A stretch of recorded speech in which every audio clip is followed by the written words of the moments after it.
Off the back and on the board, the Sens fell just short as the Leafs win the Battle of Ontario. Teamwork makes the dream work. Sometimes it just so happens to be the other team's dream, as the Avs, they force Game 7 versus the Stars. Another Stanley Cup finalist decided? Florida's moving on, but where's Tampa going from here? And don't cry because it's over. Smile because you didn't get swept. We talk about which eliminated team should feel the best about their series. From downtown Toronto, it's the Bardown podcast.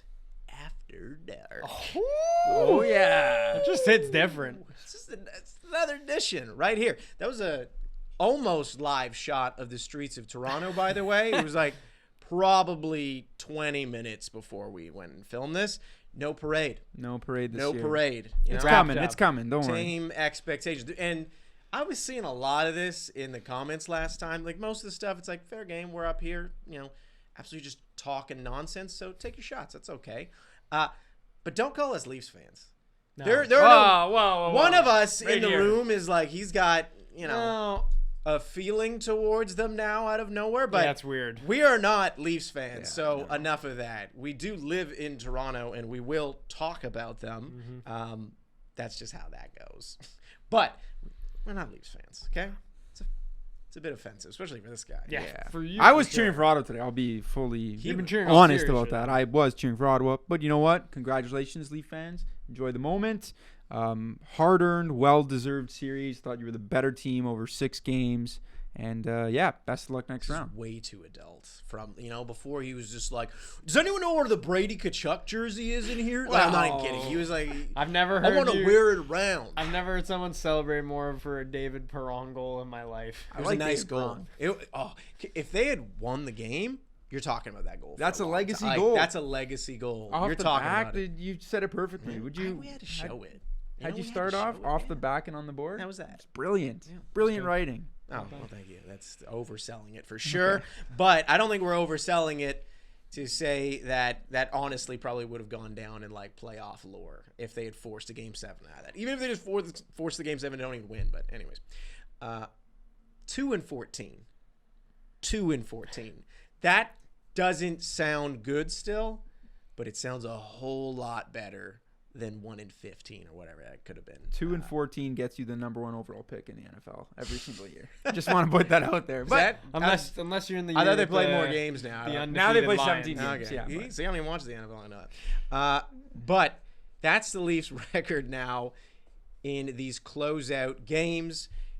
I'm sure they're just done with hearing that stat, Leafs fans. But, it is kind of a piece of this puzzle when you're discussing this Leafs team. We will be talking winners and losers, by the way, in each series here, just kind of at the end of each of our conversations here. But I want to start out with a question for you guys here.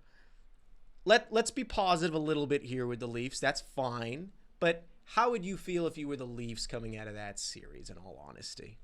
I'd feel pretty good. I mean, I know Game 5 fans are probably a little worried. Like, you get shut out at home. The building's kind of quiet.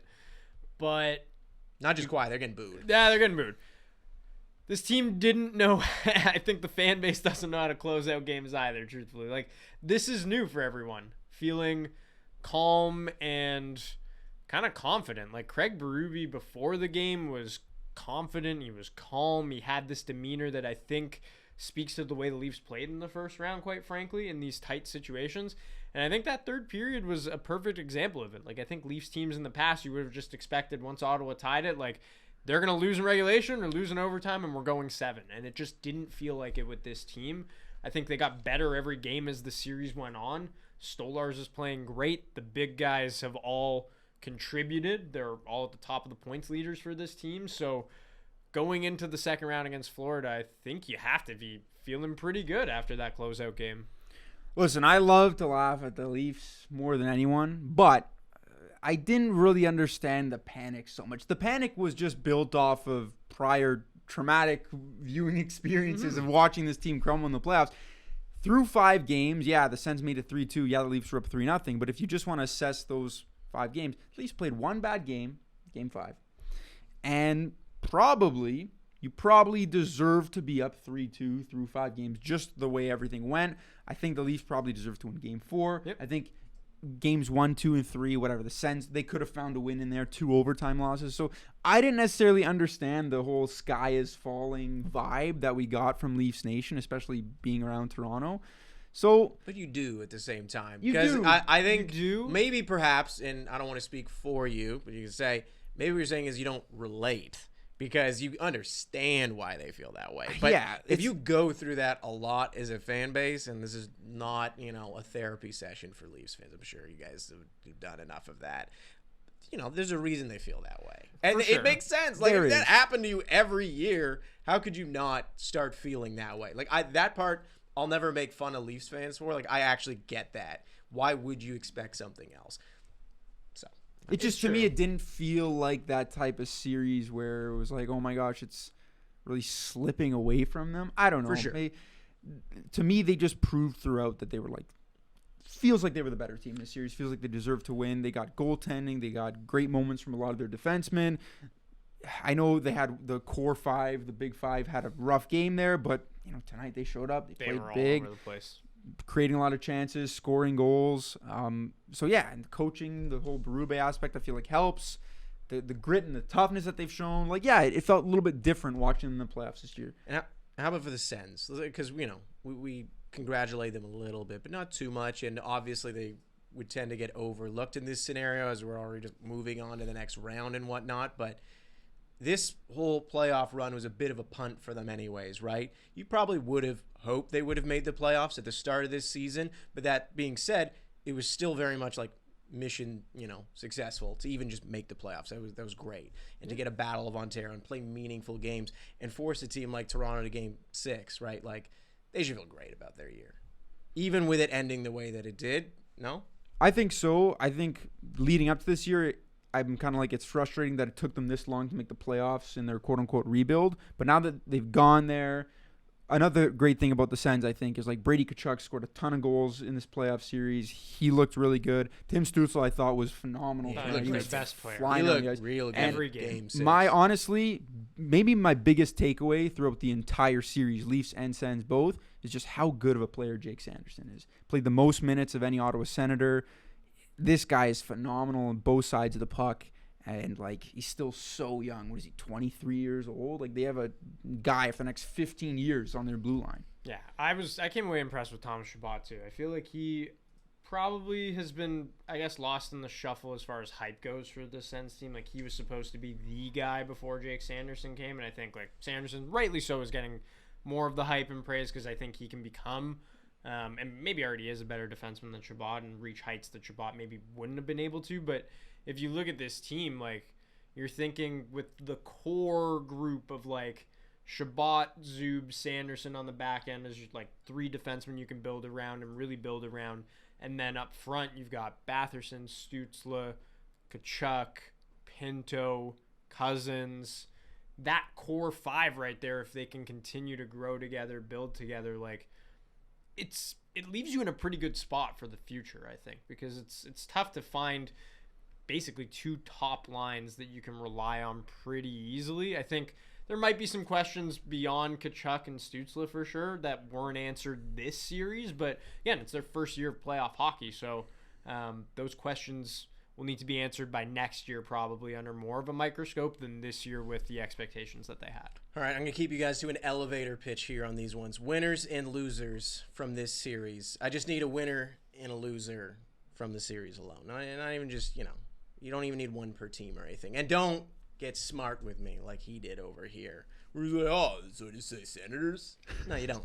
Well, the Leafs were the winner and the Sens were the losers, so naturally that would be my answer to the question. How much- That's good there. How much lint is on the shirt?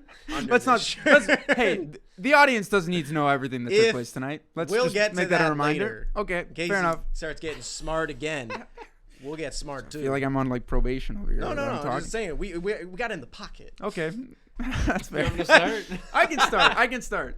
Winner for the Lindsey Leafs. Ruff will start. Lindsey Ruff. That's a good one. I thought of it on you, but anyway. It's not true. He said it first, as I was about to yell it. He did say it first, He though, did. so No. he gets We- trademark rights. Yeah, he did. Yeah, it's okay. My winner for the Leafs. He only had 3 points, but I thought Matthew Nyes was an absolute machine this series. like, wow, what a good player. You made a comment when we were watching the game today. You didn't realize how skilled he was too, just because he's like that big power forward type.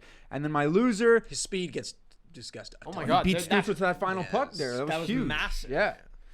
My loser, and I feel like maybe this is a little bit critical. Maybe this is putting too much weight into tonight's game. I just feel like I wanted to see a little bit more from Dylan Cousins. That's fair. That's fair. He was a deadline addition, though. He didn't have a lot of time there. The workhorse from Whitehorse. Yeah, that's actually who you're putting there? Yeah. Wow, okay. I'm like, if I'm going to be honest, I'm like, I thought that was like a free punt for him, too. He hasn't been in the, I get it, they all haven't been in the playoffs, but you thought that guy, like. Okay, it's hard to, like, what? pinpoint one guy. I didn't want to, like. That was the guy, you're like, oh, man, if Ottawa wins this. This is, to me, Ottawa. They're going to need Dylan. They are. He was brought in to be that, like, you second need all of scoring your players. Boost. Of course. But I thought Allmark through the first couple games would have been like the easy choice. So because to he got and game 5, then that's why you're not saying Allmark. I thought he got I don't think he better. lost I thought he them got this better. series. I'm not disagreeing. I'm just curious. Yeah. I wouldn't have picked him. Like I said, I feel like, is it a little harsh to just like pinpoint Cousins as one guy? Yeah, maybe. But I'm picking one guy that I kind of wish I could see step up a little bit more. Yeah, maybe Dylan Cousins I thought could have shown a little bit more. Just tossing this out here, by the way, as well. Your loser can also just be something, fun and fan based. I have. You don't have to be like, this guy's a loser. I have that for some of my series, Guys, but not not this one. Dylan Cousins. you know who doesn't get ripped on quite enough? Dylan Cousins. Not for me. I have always said I like Dylan Cousins. He's specifically not a loser. Those are both good ones. I think Nyes was easily could have been up there. I think the pairing of Brandon Carlo and Morgan Riley is a winner for me because I think it's one that as the series went on, they got better. I think tonight in the closeout game, they were really good. And Morgan Riley's had a pretty tough season for the Leafs, and fans have been quite on him. But that pair seems to be steadied with Carlo and since that trade deadline edition. So those guys are kind of winners for me as the series got going. They got even better and better and better. And I think they're going to have to be relied upon against Florida. You hear sirens as the parade started. It's after dark. You never know what happens. And similar to you, like I think Drake Batherson probably could have wanted a lot more from him if you're Ottawa. Just that secondary scoring punch was what they were lacking in this series, quite frankly. Like Stützle was really good. Chuck was really good. You just needed a little more around those guys up front. All right, well, let's move on to the next series here. Avs and Stars. And I quote Luca, we're going to get 50 shots and lose. Felt like that for a while. He said, and then one of the ugliest shots wasn't a shot. It was from Steele when he was just trying to clear it out. Well, it was a shot, technically. He just rips it out of the zone. And who did it bounce off of there? Colin Blackwell, maybe. The game one hero. Yeah. But also Game two. And that's how it goes. when it was 4-3 for Dallas and Colorado tied it, he was not expecting Colorado to tie it, first of all. Then when they went in, he was like, yeah, we're still going to lose. Shots are 44-22. They're going to I've score. been scarred by too many of these games that are like, he's been scarred by the 2022 Cup. Yeah. Outside. I'm You just gonna started to feel bad for him. I'm like, he this right sucked now up. because this is a storyline like happening with the Avs. Is like everyone wants Jared Bednar gone. Because Really? he doesn't have enough success outside of the one playoff run. There's Like one behind the bench for you, anyways. there's one behind the bench you're gonna replace him with. But I'll take that everybody, hairdo in Montreal any day. That's been the entire frustration all series long. Is like he's not making enough adjustments. Fire him. He's dumb. He doesn't know how to coach. What is going on here? Like this is like a John Cooper type guy. They get matched up with the Stars every year. Okay, it's gonna be tough. And you want to talk about coaching matchups? Pete DeBoer, 8-0 in Game 7s in his career. Jared Bednar, 0-3. We were talking about this before we went on air. I'm fascinated to hear what you guys in the comments would think of this. We were trying to rank in level of importance to how things are actually happening either on the field, on ice, whatever. Who do you think has the most and least importance in professional sports? Like we agreed, the NFL, football, coaches probably make the biggest difference. What's the middle, bottom? Where's hockey? Where's soccer? We said hockey, or I said hockey at the it's a little bottom. more or random. I said it's second most important. Pete DeBoer was asked about it, and he was like, "The players aren't gonna, or our coaching records are not gonna decide anything in Classic Game 7. humble hockey answer. Our players are, which Coaches matter I tend to agree with. in all sports. They I do. don't think that was up for it. It's just if you had to rank them, where would you put hockey on that? Anyways, question for the comments there. Question for you guys here on the series. We'll start with you, Luca, here. Now that you're out of your shell and you're actually feeling positive about your team. Game 7, what do you think is going to happen?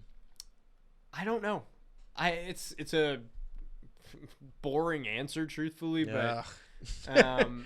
Dallas has played phenomenally on home ice so far this season and through this playoffs, rather. I think that the Avs have these games in them where, like, this is the second home game in a row that they have come out. They have completely dominated from start to finish. Like, I know the Stars scored 4 goals tonight. This game was a complete domination by the Avs, and the Stars were pretty timely on scoring on every single one of their chances. Ottinger was great. They hit 2 posts, whatever. But in Dallas so far, like, the Avs have not been able to get it going. I don't know if it's because DeBoer has just been playing the matchups on home ice a lot better, and he's got that advantage to him. But you would think that this performance is going to give them a little more confidence going in. I don't see why there's a reason they should lose Game 7, just because they are the more talented team. Cale Makar finally had his best game of the series tonight, and, like, scored an empty net or whatever, but he had 2 assists. Like, he was the most impactful player. He was finally the best version of himself, and it's taken him a while to get to this point. They finally got contributions from everyone outside of Nathan McKinnon. Landeskog has looked amazing. This is right there for them, especially without Heiskanen, especially without Robertson, who probably won't play. Like, there's no reason why they should lose Game 7. But again, the Stars are a phenomenal team, and I think people, like, DeBoer kind of played into this a little. He's like, no one picked us to win this series. And I'm like, okay, like, I get it because of Heiskanen. Like, you're trying to now play the underdog And card and all Robertson. this. And Robertson, for sure. But, like, your team is still phenomenal. You have the better goaltender in this series. And clearly you have the edge in whatever coaching experience might bring, because people look at you not only in Game 7s, but what you've been able to do against this Avs team in your career. And people think you have their number and you have this magic formula that just frustrates the hell out of them. So it really is a toss-up for me. I wouldn't be surprised either way. I think regardless, we're all massive winners. The fact that we went into this saying this is the best series. We're getting a Game 7 out of it. Delivered. We got a Landeskog return. We got Rantanen getting 4 points. I was gonna against say. Old Team. To me, the perfect script. Doesn't matter who wins. I mean, I wish you the best. It's going to but be Duchesne and Rantanen Landeskog winner for the Avs.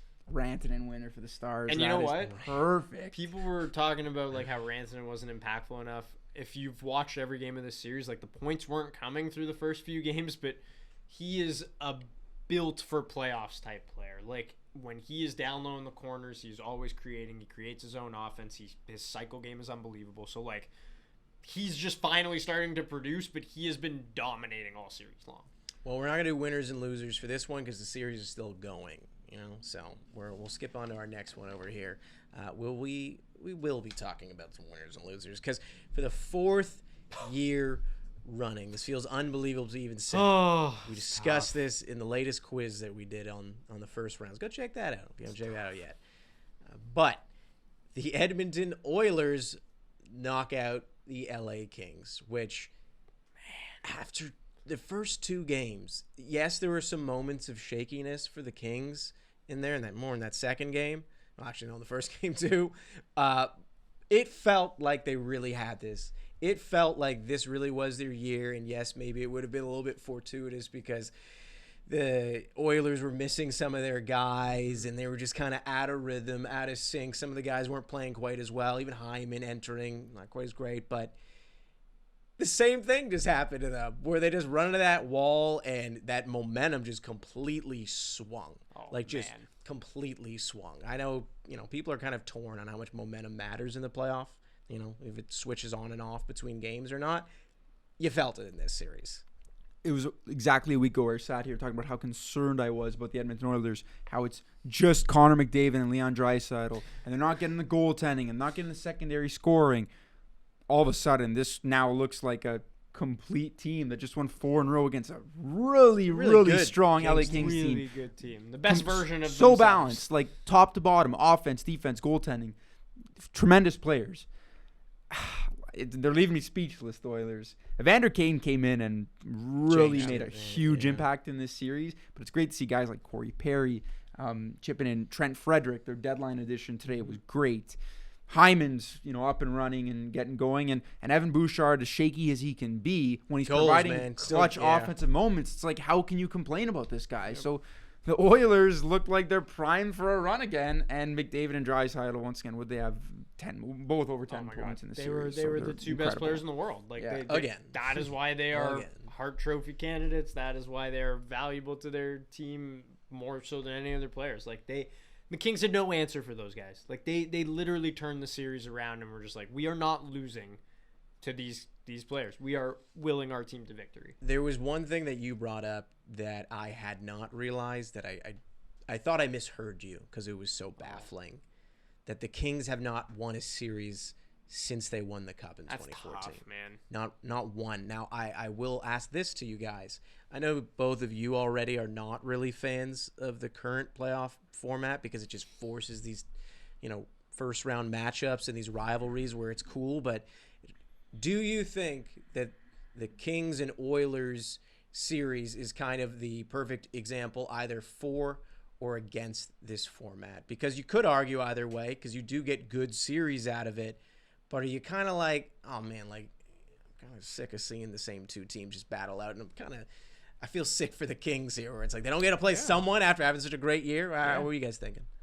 They won a Cup in 2014, underwent a whole rebuild, built another great team, and they have not been able to get Connor McDavid back. And I don't like the playoff format. I dislike it for what it brings in the first round. I dislike it even more for the matchups that it brings in the second round, how the bracket remains fixed, and you essentially just have to go through your division.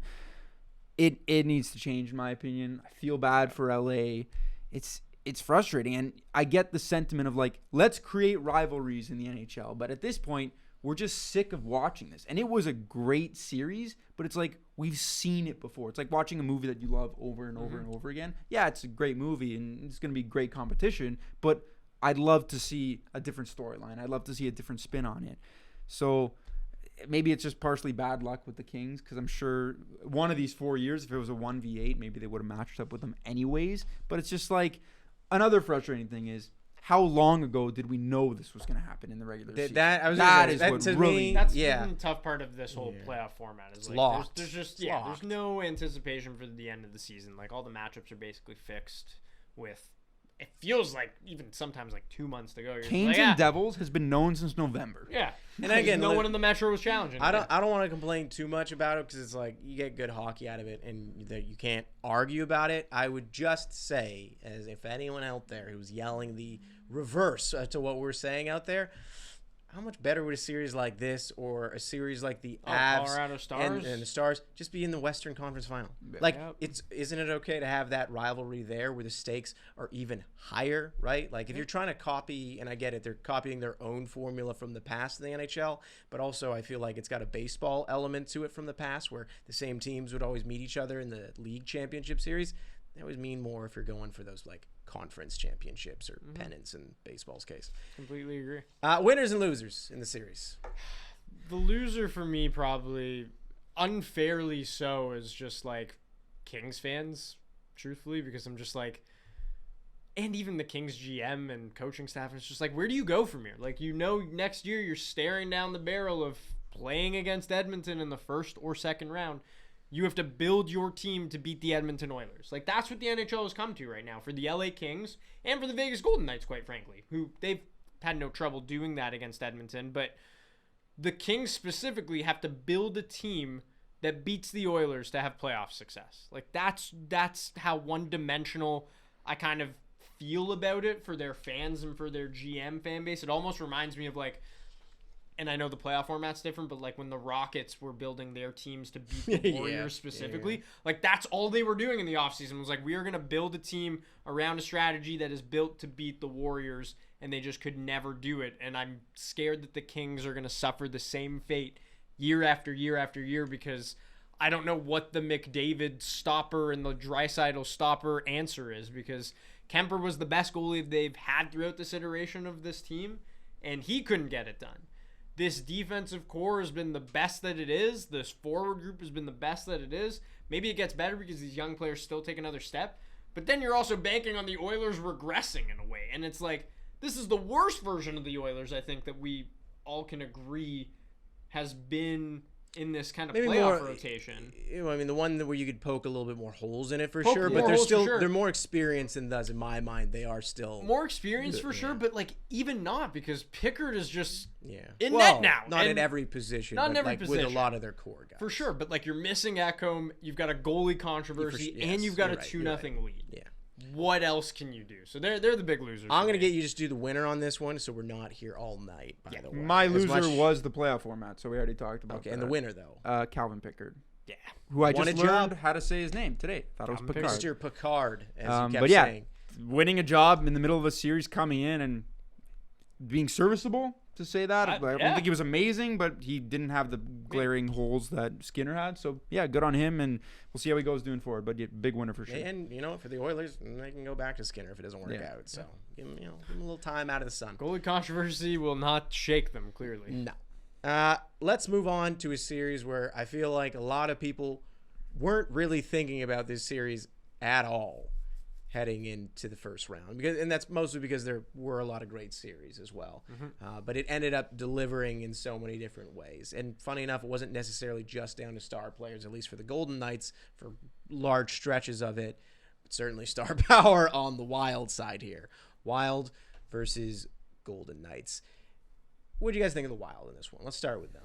I think they probably deserved a better fate than they got. Like I think they probably deserved a Game 7 when it was all said and done. Would have been and- nice to see. Yeah, and they just they couldn't get that one extra goal this game in Game 6, but boy did their stars come to play. Yeah, like they put up a great fight. Even the overtime loss that they had the other Yeah. night, it was such a it was like pinball in front of the net, and the puck just went in. Fleury having to come in for Gustafsson, who's like feeling sick all of a sudden. It's Yeah. just like that's Felt wrestling like with that.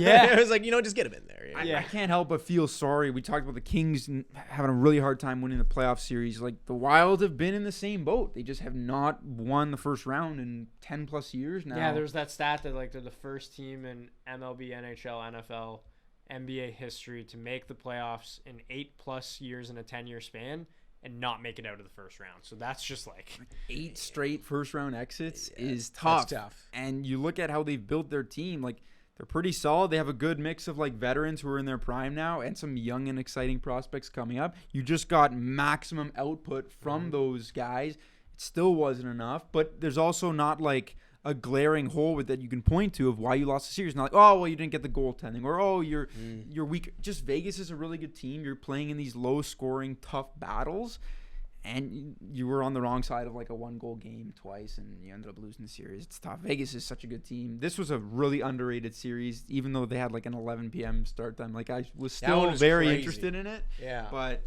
Yeah, Minnesota's another one where it's like, where do you go from here? How do you shake this? I put them in a very similar boat to LA. The future's still bright. You missed Kaprizov for 41 games in the regular season this year. You still made the playoffs. You still looked really good in the playoffs. So they'll be fun to monitor going forward. What did he end up signing for?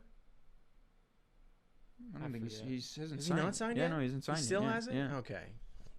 It's going to be a nice number. Already Yeah, was going to be a nice number. It's gonna be a great number. We'll let you do the winners this time, and then you'll do the losers. Kaprizov and Boldy for me are the winners. They asserted themselves as like two of the best, I don't know, what do you want to call it, like 25 forwards in the league, 20 forwards in the league, especially Boldy. To do that on that stage, being so young, carrying the offense like he did with Kaprizov, they found a magical chemistry together, and I hope to see it for years to come for Wild fans because they deserve stars like that. And I think Kaprizov is just one of the most phenomenal players to watch. Like he can do everything on the ice. That pass Oh my god. on the breakaway goal there. Such poise too. was- Like oh, my God. It was like perfect. gross. It was disgusting. And Boldy's so good too. So I think those guys deserve their flowers, even though they didn't win the series. They're flowers. We'll say. It carried them to Speaking 6 of- games. I was just saying, speaking of flowers and flower, it's like, and that's it for Yeah. Marc-Andre Fleury. That's tough. Which Yeah. he seemed also kind of like, all right, I've done like, Yeah. my goodbyes at this point, and true. whatnot. So he seemed chill about it. But got a question about him and his generation a little bit later on here. You probably see it on the ticker. Interesting.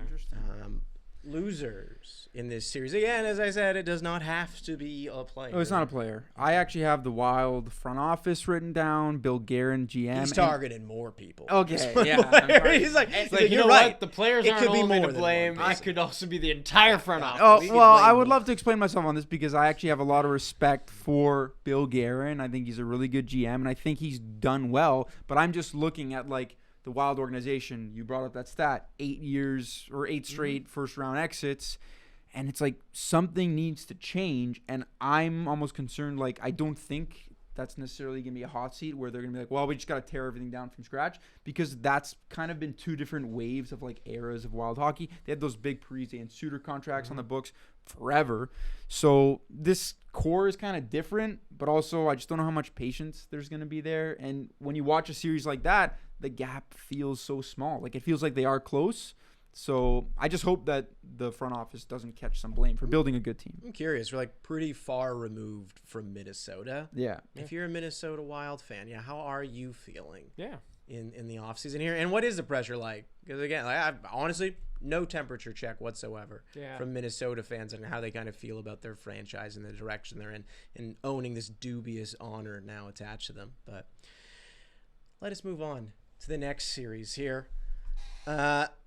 The last 5 Stanley Cup finals has included one of these two teams here from Florida. Pretty ridiculous when you think about it. And what makes it even more ridiculous is that, like, how strong both of these teams genuinely were, just like top to bottom. And so it made it even more impressive that Florida seemingly just slapped Tampa Bay around. And obviously this is not the same Tampa Bay that did go to those, 3 finals. And win 2 of those. Still, though, an experienced playoff team, and they really just asserted themselves as, and I will ask you this, if you agree with this, the Panthers, are they the number 1 team in the playoffs? They didn't enter that way. It's a great question. People were saying they entered kind of, we'll see what happens, a little slow, but how do you feel about them now? I feel like I'm kind of eating my words because I was big on the stance of, like, well, they didn't end the season well. Yeah, they weren't fully healthy, and they've gotten healthy now. But I was also a big believer of, like, it is so hard to get to the Stanley Cup, lose, get to the Cup again, go 7 games, win. Like, they've just played so much hockey. They've poured their bodies, their minds into capturing this, illustrious trophy the last 2 years. It's tough, and it's a grind. It's grueling to play these series that I honestly, going up against Tampa, a team that is kind of a little bit rejuvenated, like they moved on from Stamkos, bringing Gensel, I thought they were going to lose. And they did not do that, clearly. Like you said, they handled it easily. Now it's just like you see the path. You see the path to the Cup. Yeah. So it feels like they're the team to beat for me right now. Yeah, I'd agree with that too. I think it's funny because, like, Tampa's the example of that, where it's like they went to the Cup Finals and stumbled against the Leafs after making it to, like, 3 straight Cup Finals and then lost in the first round. And I felt like, based on how Tampa was playing, they had the best goaltending that Vasilevsky's given them in, like, the last 2 years. They had all of these 30-goal scorers, and then they've run into this Florida team that was like, yeah, we were just kind of taking it easy, I guess, the last month of the season. Not taking it easy, but getting Resting healthy. up for Getting healthy. Like, the division didn't matter because they knew their team was good enough, whoever they faced, to be considered the favorites. And they showed pretty easily why they are the favorites. Like, they had 6 forwards with 5+ points in this series in 5 games. Like, they made quick work of Tampa. Now, we had another stat here. Nice little, I believe we have a board for it. But Tampa Bay, definitely a reversal in fortunes for them, and I'm sure there's not going to be a lot of tears for them because they've had those 2 Stanley Cups, and they've been very impressive in their own right regardless. But after 3 straight Cup finals, they now have 3 straight first-round exits. Mm-hmm. Do you think this is it? Do you think this is like the door closed on this version of the Tampa Bay Lightning? And I don't mean an extreme sense of, like, they won't make the playoffs next year, but as far as, like, genuinely considering them as true threats out of the Atlantic. I don't think so. I think they're more than talented enough to get back to a conference final, win a round, a Cup final any year with those guys. I think the bigger question that has to be answered is, like, is John Cooper's job safe? Where I think it's crazy that he might be on the hot seat. There's no way. But at the same time, like after all these years, like you've won your cups, you've made it to all of these finals, like at some point the message in the room will eventually run dry. And you need a new voice in there. Whether it's deserved or not. This guy's trying to line up his replacement if Bednar. No. He's I'm not trying to line it sowing up. the seeds of doubt. You don't think Buffalo could use a guy? I think anyone could use a John Cooper, and I I think First of don't all, think how John important? Cooper's How going to important are Buffalo. coaches? I think I don't know. Yeah, I hope you're having this. Yeah. I think the kind of turnover rate in hockey for coaches, like he and Bednar are two of the longest tenured. I think they are the top They two are. longest Yeah, because tenured in Sullivan's the league. gone, yeah. Exactly. So like I think when you found a good coach, yeah, it makes a big difference clearly if you can hold on to him for that long. But sometimes like eventually the voice is going to run out. No, Like, I it get happens you. to I get every you. great coach. But I think another concerning thing is like Kucherov hasn't scored a playoff goal in like 14 games. I was going to bring up the Art Ross stat. When he wins the Art Ross every year, he has 0 goals in those years in the playoffs. That's actually crazy. Yeah. Yeah. He's still Oh, contributing. he's Like, still- in yeah, that he's time, still he had drives. 14 He's still- assists in those 14 Yeah. games. So, like, it's not like he's Yeah. doing nothing. No, he drives play still. It's just But- it changes, and you know Florida explained a bunch as well how much like they've changed because they understand how he plays. They play him so much. They, For sure. You know, and it's like the second that he's trying to move freely in the zone, they just nail the dude and make him a little uncomfortable, and it worked in this series. But great series there. Was sorry, no. No, not a great series. No, that You was know like what? They that, had moments, though. There was some was a physicality. moments There was some series. sound bites It between was the I don't a even know coaches. why I suspension said- series. That's what it was. No, it was more than that. I guess why I say that is just because there were moments of high level hockey Yeah. for sure, and there was like a game or two that were were like strong. It's just tough because in the first round of the playoffs really deliver, and I get that if you watch this series as a fan of one of these two teams, you loved what you watched probably, right? Unless you're the Lightning, you probably didn't. Yeah, enjoy you that probably so didn't much. love that much. But you're just neutrally watching all of these because your team's on the playoffs. There's a lot of other good series for sure that were kind of drawing you in. But anyways, I digress, and we move on to another series that, someone in the room's not particularly happy about. It is what it is. It is what it is. I'm proud of the team. And as we get into that, I did send you the Kobe leaving with his family meme when it was 3-0. I'm like, as a neutral, I'm out. The game is over. I'm flipping. You said one of the saddest things I've seen in text form, where you're like, just heading home to watch the last period of Habs hockey for the year. Yeah, You until know, you knew. October. Until That's October. what you said after hockey last night. But this is what I'm going to ask you here. And you kind of answered it already a little bit. But No. we'll see it on the Sorry to mic. spoil. Yeah, we'll see. Let's have it on the mic here. It really, in my mind, was it not more disappointing in the third period of Game 4 than any of what you experienced in Game 5? I think so, because that was a moment where it's like, there's the inexperience right there. Like, you felt like you've played well enough. They're you up. had them. You're up in the third. You're at home. The building's rocking. And you just, a really unfortunate goal. Who got rocked again? Carrier. Sorry? Yeah, Al Carrier. Carrier. That was... So that hit, and even they talked about it during the game, like that was a hit that just flipped the series. That's the type of impact a guy like Tom Wilson can have. He was definitely a handful to play against through only 5 games. I can imagine if you go 7 against the Capitals. But, yeah, that was disappointing, I got to say. And I think ultimately you really wanted them to get at least one more game at home. That's why yesterday's result was You just needed like, a Brady Kachuk to be like, they deserve we're one more. back. We're back. We're back. Suzuki comes Best out city in goes, the world. "Ça va bien, Montréal," something like that again. It was a really good season, like something to build. Did you just shout? Just randomly, shout out to 62. 62? We were Yep. talking about this earlier in the night. It's going to be completely random, really. But, yeah. I'm really proud of such a young team.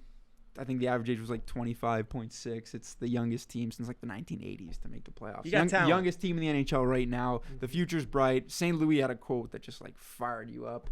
I don't remember the exact wording, but it's if you think the pain is bad now, the joy that's to come is gonna be way better. So Yeah, that so was cool. all right, Marty, sign the contract. Have There another 10 we years on the go. bench. Get it to him. John Cooper can be the assistant next year. I was mentioning it to you during the year, but of French Canadians who have gone there with great expectations, and I know it wasn't massive necessarily for him, but when you're French Canadian, you just have that. He's like, who's the last guy who delivered like he has? The frustrating part is because Montreal always needs a French-speaking head coach, they tend to just recycle the coaches. Like we had Michel Therrien twice, Claude Julien twice. It's like, who are we going to hire next? Alain Vignon. It's just St. Louis came out of nowhere. Like he'd never coached before. And he's crushed They were it. a young team with a complete teardown. Like they were going to be terrible. They just brought this guy in, gave him time, were patient with him, and look at him now. So yeah, super, super exciting times for I think all Habs fans. And you remember how for a long while the NHL just would drag Trevor Zegras around into any event that they needed because he just provided entertainment. I think that the NHL needs to start just doing that with Tom Wilson. Yeah, because the gifts that came out of it, the hits, just the moments. That guy. How much do you guys believe in the Capitals moving on from here? They look pretty solid. They look pretty solid. Carolina's going to be a tough matchup for them.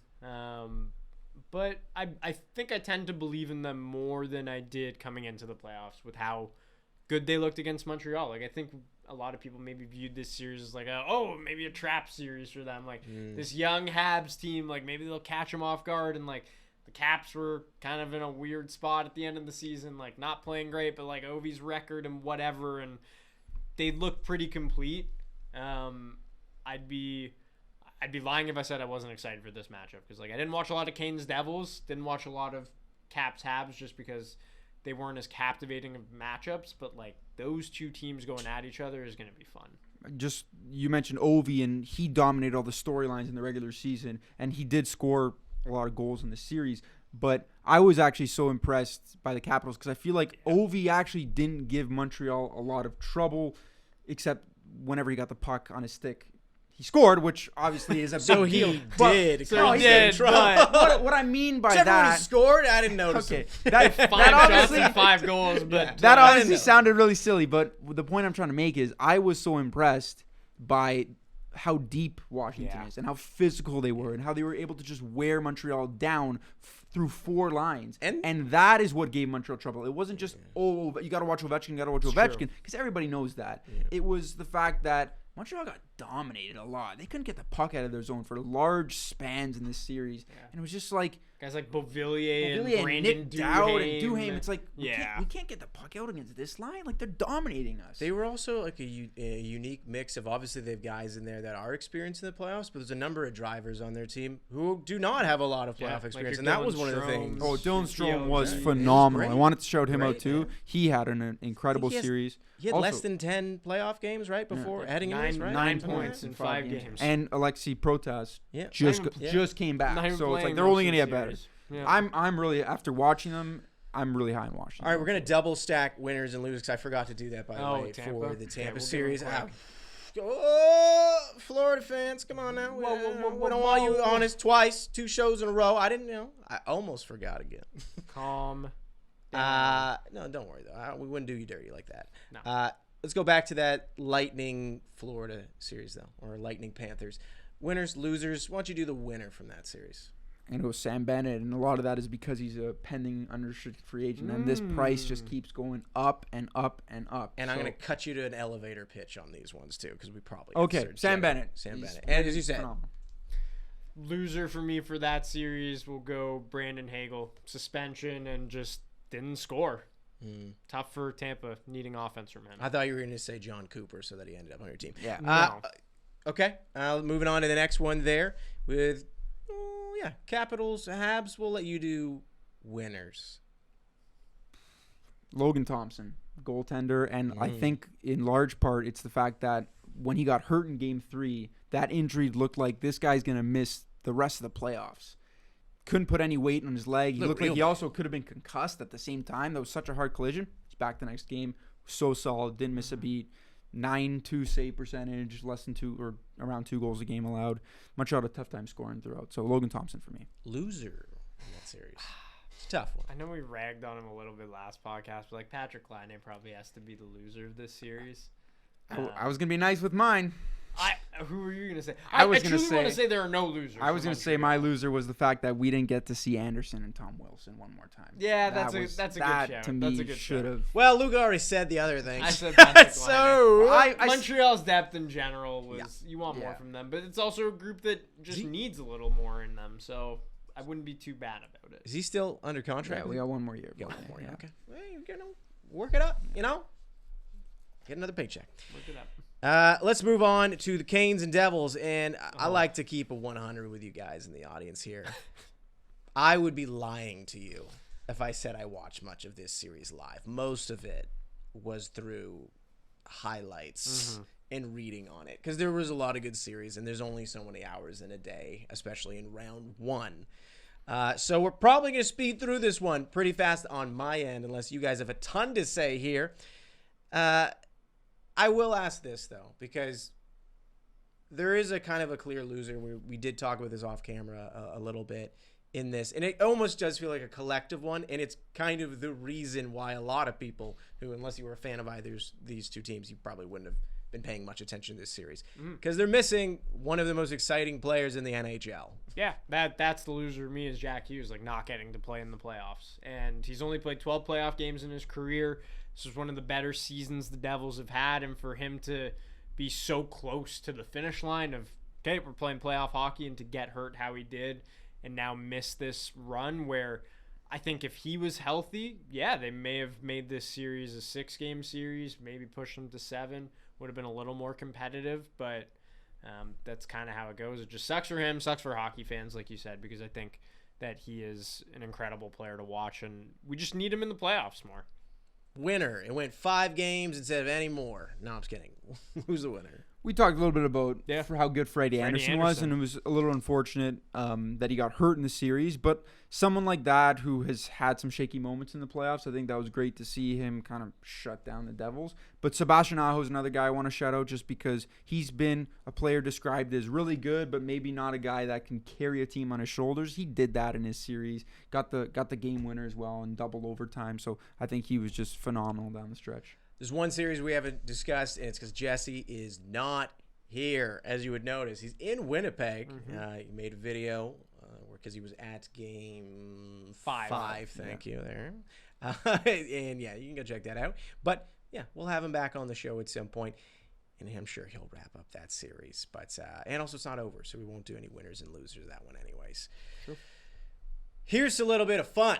Let's get a little game time in here. You guys have some whiteboards on you. I forgot about the whiteboard. And if you're, watching this, listening to this at home, I want you to do the same thing. Get your phone out, get a pen out and some paper, whatever you ever need to kind of blind rank here. Because I think you're going to have some fun with this one. In honor of Marc-Andre Fleury's retirement, I want you to blind rank these legendary goalies. It'll be from 1 to 5. Major pen. All right, 1 to 5. We're gonna have to share a marker. Okay. You guys ready? Yeah. You want to write 1 to 5? Yeah. down? Lundqvist. Oh, Okay, Jesus. Lundqvist. And is this like a specific Don't. era By the or way, just- don't look at each other's. Okay. Okay. Do it a little more Is privately. this- You're revealing Is it this to a the specific era or just like audience. This is any- that. To me, I'm lumping these guys in the same era. I'm sure people in the comments will disagree on, I think, one of the names, but technically speaking, they certainly overlap for large portions. Okay. Here you go. I feel like you're giving Lundqvist early to try and like trip us up in some way, so I'm just. Maybe, gonna I don't know. I'm just gonna play it pretty safe. Okay, you've done. I've done okay. mine. Yeah. Sorry, we only got one marker here. Fleury. Okay. Oh man, this is tough. Did you write it? No, but I'm trying to think in my head where I'm gonna put him. Oh, I only got one pen. That was nice of me. Well, the other one doesn't. oh, the other one doesn't work. Okay. Okay. Okay. He was good. Pecorine. Okay. Yeah, that one's easy, I think. It's rude. Here's the easy one. Roberto Luongo. Ooh.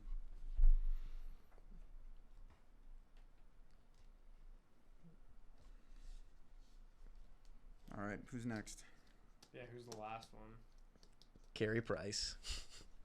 I'm so happy with my list. You're happy with your list? I'm actually kind of Okay. okay with mine. Not happy with my penmanship. I usually take pride in to that. It's a little repeat messy, it- but To repeat it for the audience, then I'll try to remember the order I said it there. I believe I went Lundqvist, then I went Fleury, Yep. then I went Luongo. Nope. Rene. No, I went Rene, then Luongo, then Price.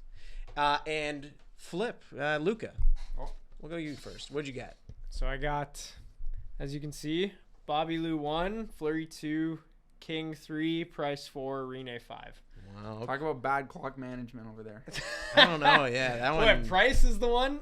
Price is probably the one that I'd want to switch him and Lundqvist, but Yeah. trophies No, alone. whoa, I'd go wait, Fleury. That's Price is like the undisputed number one. you have in this Fleury at 2. Okay. my Anyway, opinion. all right. It's Thomas. the trophies for me. That's Okay. really it. Thomas. list. Ted Lindsay, Hart, Vesna. You know, I've heard of. He's heard of trophies. He's got a Yeah. Hart trophy. All right, this is Cups. my list. No banging the table, guys. Sorry. Yeah, sorry about that. We're sorry about that. We are trying to figure that out, by the way. Yeah, that was my fault. Number 5, I have Pekka Rinne. Number 4, I got Flower. 3, I got the King.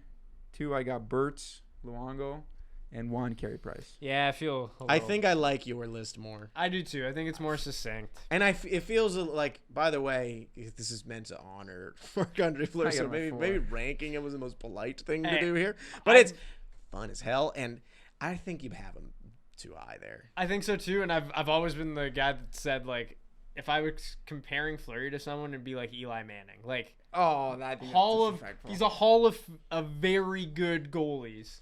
The Yes, 5 he's people won a picked couple there cups. are all time. Like Yeah, no, I know. all of them are Vezina winners, no? Right? the tough Or- decision- I don't. Fleury's Fleury doesn't have a not Vezina. one, Like yeah. that's the thing that holds me back about Fleury, which is the same thing that holds people back about Eli Manning. Is like, hey, 2-time Super Bowl MVP, 2-time Super Bowl champion, regular season didn't really do much, and that was it. And like, I'm not saying Fleury's a bad goalie by any means.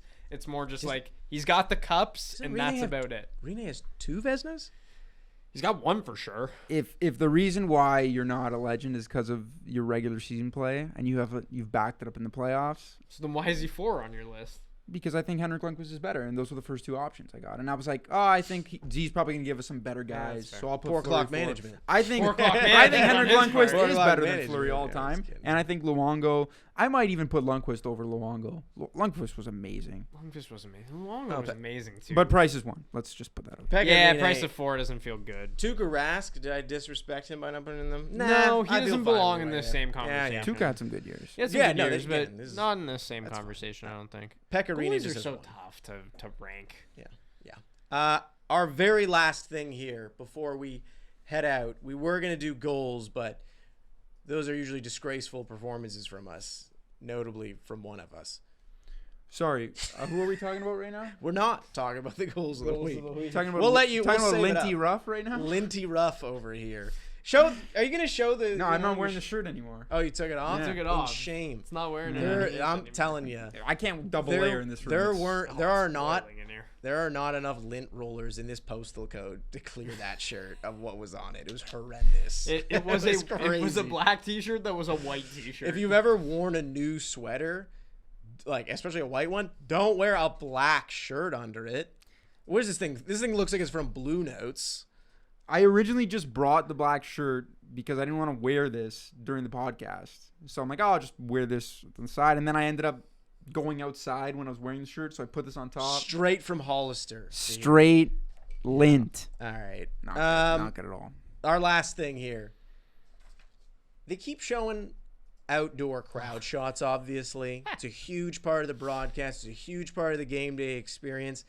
And I couldn't help but think of a question here. I said, the Oilers, like, there's a lot of people in their square, but it looked so flat in comparison to the ones in Winnipeg and in Toronto. And this is not me doing this regionally. I promise you. Montreal had a lot of people, too. You guys, yeah, in Montreal, that looked popping. Yeah. You guys Yeah. are popping off too. Exactly. It's not like a regional thing.